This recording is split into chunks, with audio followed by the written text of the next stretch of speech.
আপনি কি করলে আপনার স্ত্রী আপনাকে মুহূর্তের জন্য ভুলে থাকতে পারবে না? আমি একজন পুরুষ, আপনি একজন পুরুষ।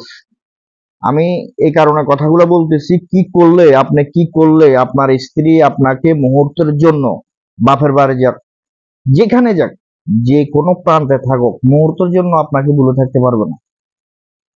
এই কাজটা একবারের জন্য করে ফেললেই হবে, মুহূর্তের জন্য আর ভুলে থাকতে পারবে না।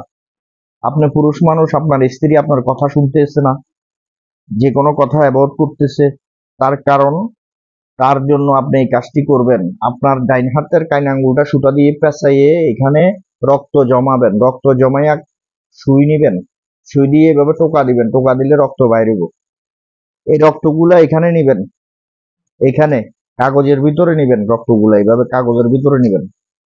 নেওয়ার পর আপনার কাইন আঙ্গুলের থেকে এখান থেকে নখ নিবেন, একটু নখ নিয়ে এখানে নিবেন, এখানে রাখবেন, রেখে এখানে কাগজের নিচে নাম লিখবেন, আপনার স্ত্রীর নাম, বাবার নাম, মার নাম লিখবেন।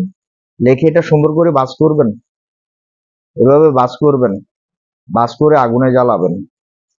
আগুনে শুধু এই তিনটা জিনিস, নাম, কাইন আঙ্গুলের রক্ত, আর হচ্ছে নখ, এই তিনটা জিনিস আগুনে পোড়াবেন। পোড়াই এরে যদি আপনার স্ত্রীকে খাওয়া দিতে পারেন, এখানে সর্বপ্রথম আপনার স্ত্রীর নাম, বাবার নাম, মার নাম লিখবেন, পরে আপনার নাম, আপনার বাবার নাম, মার নাম লিখবেন, লিখে আগুনে জ্বালিয়ে দেন। জ্বালিয়ে দেওয়ার পর ছালিগুলা নিয়ে একটু আপনার স্ত্রীকে খাওয়াই দেন। মুহূর্তের জন্য ভুলে থাকতে পারবে না, আমি চ্যালেঞ্জ দিয়ে বলছি।